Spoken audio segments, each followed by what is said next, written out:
పలు కాకులు.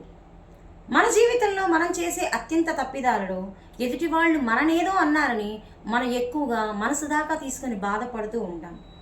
వాళ్ళు అవకాశం కోసం ఎదురు చూసే మనుషులు.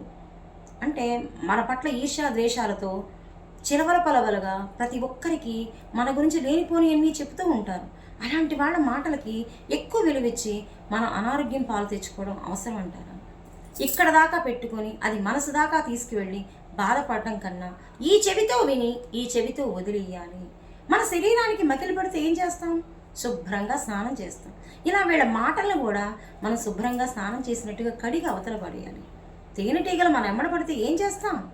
వాటిని తరిమి కొడతాం. అంతేగాని కుట్టండి అని చోద్యం చూస్తున్నట్టుగా నుంచోం కదా. లేకపోతే నిప్పు పెట్టాలి. మనం ఎవరి జోలికి వెళ్ళొద్దు.